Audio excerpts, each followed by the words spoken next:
Let's commence our practice today from Tadasana, mountain posture, and we will continue to come to know the warrior postures, Virabhadasana 1, 2 and 3.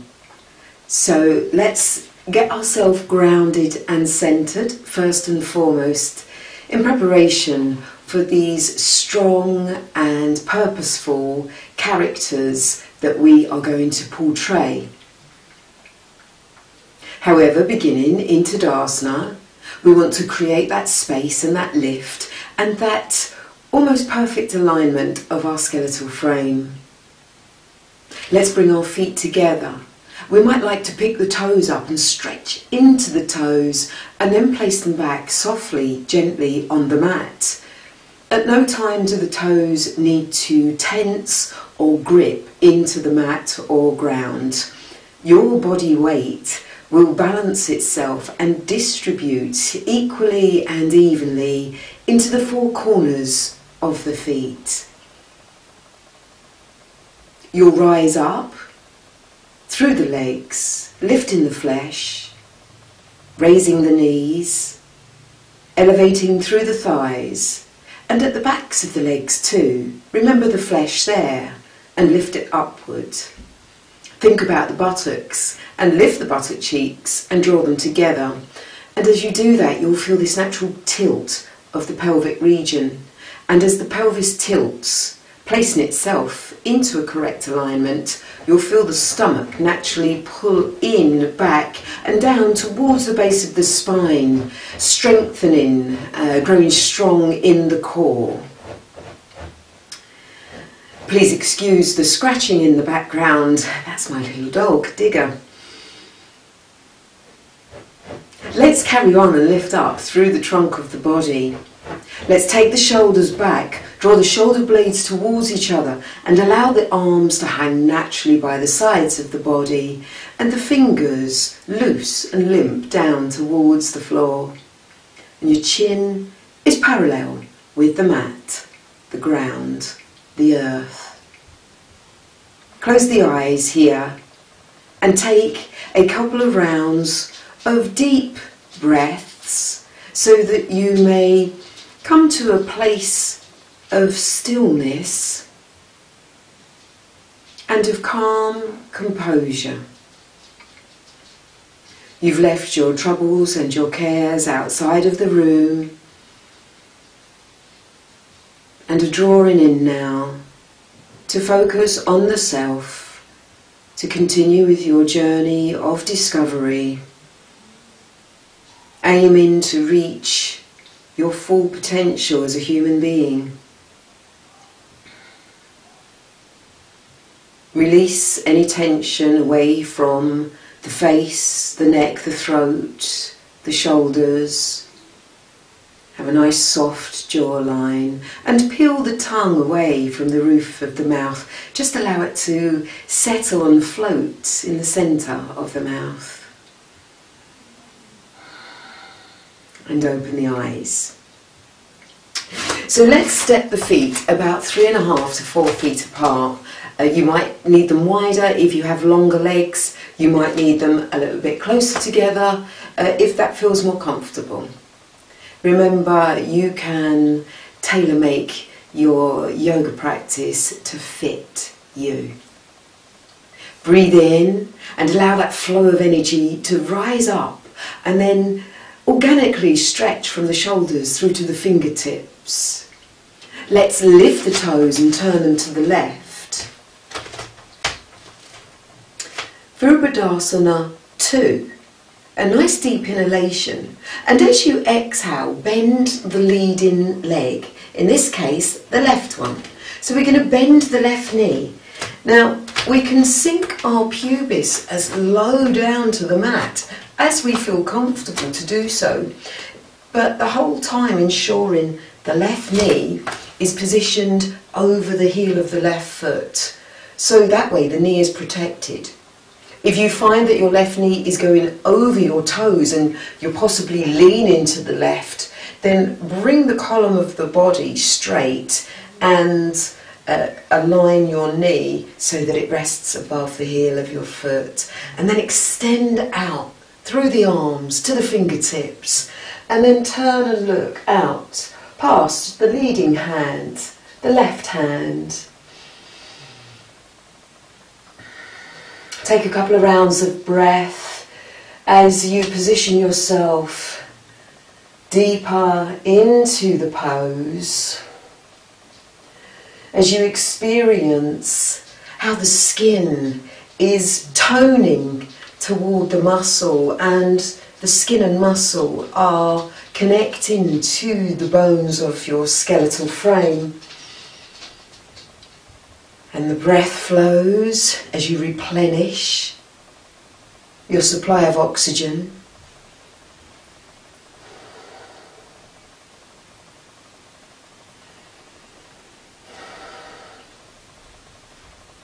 And then as you breathe in, let's return to our central position with the toes turning to 12 o'clock, keeping the arms raised if you can so as to build your upper body strength, or indeed allowing them to lower and rest on the outer edge of the legs if you need to have a moment or two to recover. Let's lift the toes now and turn them in the opposite direction to the right. And feel that your torso is uplifting and that it's nice and straight. No leaning occurs within this position. No leaning of the upper body. You're going to take a breath in. You're going to think about picking the flesh up around the hips, lifting the hips away from the femur bones, and then exhale and sink the pubis downward as you bend the right knee. Protect that right knee. Get it placed, positioned firmly over the heel of the right foot. You're still extending into the fingertips. You're engaging the flesh on your arms. Hit back with the flesh and the muscle. That simply means a pulling back of the skin, of the muscles in quick succession to connect with the bones. Turn and look out past your leading right hand. Breathe. Connect with the belly button and become observant of its activity whilst you're breathing in the fullness of Virabhadasana 2, Warrior.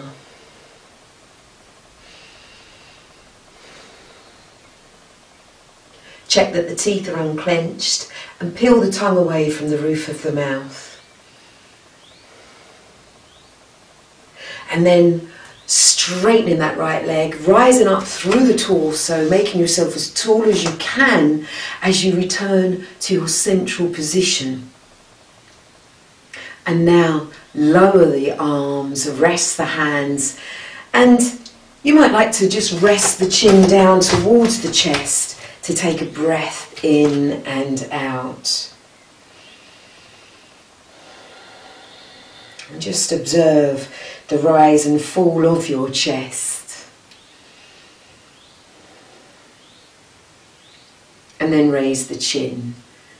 So keeping the legs lively and active and keeping that upward feeling of lift throughout the outer edge of the legs and the inside of the legs. Everything is extending from the feet up towards the hips, from the hips up towards the armpits, the shoulders. Take the shoulders back so that you open out across the front of the chest, giving greater room for lungs to inflate and to grow in their capacity. And let's go for Virabhadasana 1 now, which we practiced yesterday. Breathe in, raise the hands to shoulder level, extend into the fingertips as you exhale, and then when you next breathe in, you rotate the arms from the shoulder girdle. So you're making a really full rotation of the arms here. You're not just twisting the wrists and the hands. When you next breathe out, extend those fingers down towards the mat. And then breathe in and rise up through the trunk of your body as the arms lift and the hands come together, and you lift the toes and turn the feet to the right, bringing your right hip and shoulder forward, your left hip and shoulder slightly back, so they become aligned and central over your leading left leg. Stretch down through the outer edge of the right leg and get your weight impressing itself in the outer edge of your right foot.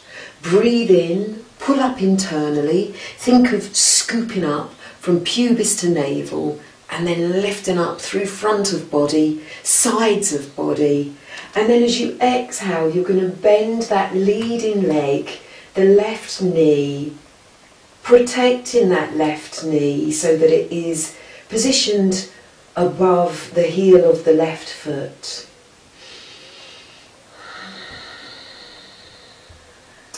Take your time here once again to take long breaths, rhythmic cycles of breathing, giving you chance to observe not only the alignment of your skeleton, but engaging with the flesh too, ensuring that it's activated and it's making enlightened activity.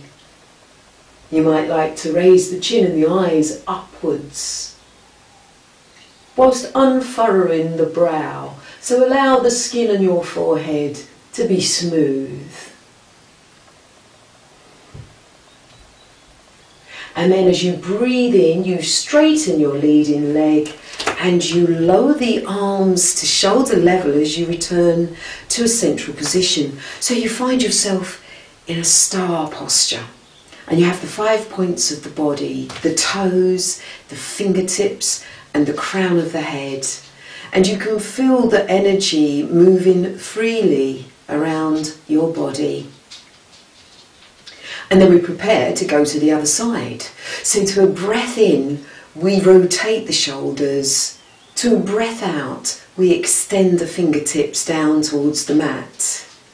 To our next inhalation, we rise up through the trunk of the body as the arms raise and the hands come together over the crown of the head. And we turn the feet to the right. And we draw the left hip and shoulder forward. We take the right hip and back, so that we once again find ourselves nice and centrally placed over our leading leg, our right leg. Breathe in, pull up internally, and then as you exhale, bend that right knee. Ensure that the right knee is protected. If you find that you've got this going on where the knee is over the toes, you're actually putting a strain on your knee joint. So you really do need to separate those legs further apart so that you can get that lovely bend in the knee and that sinking of the pubis down towards the mat. And you rise up through the trunk of your body. And the toes are soft. No stress or tension need be in the toes. And your shoulders are relaxed, and your neck, your throat. You might like to raise the chin and the eyes up to the ceiling. Grow up through the spinal column. Lift the heart space. And then you return to the central star posture. And here you can lower the arms, lower the chin, and watch the rise and fall of the chest.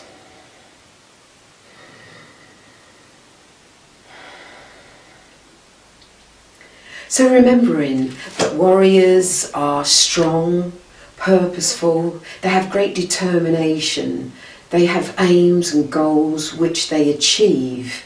And if you think about these things as you practice, draw them in, make them your positive mantras so that you may become strong, purposeful and determined.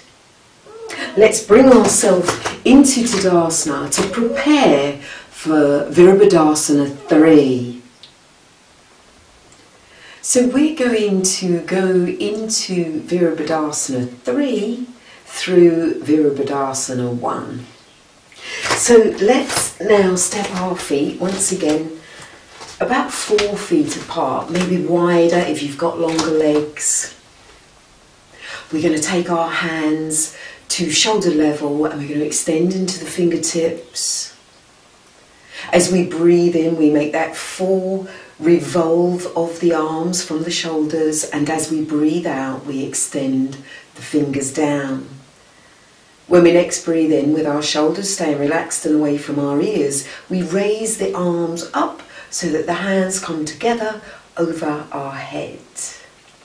Nice deep breath in as you pull up internally, lifting and creating space deep down in the pelvic region and also lifting the stomach.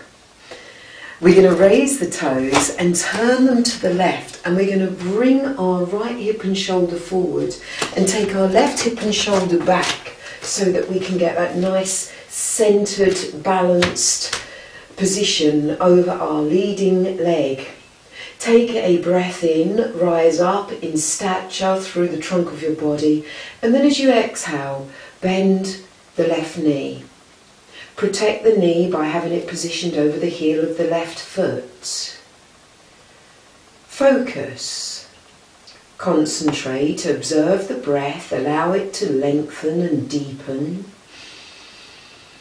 And then when you next exhale, let's just lower the body about 30 degrees, keeping a nice straight spine.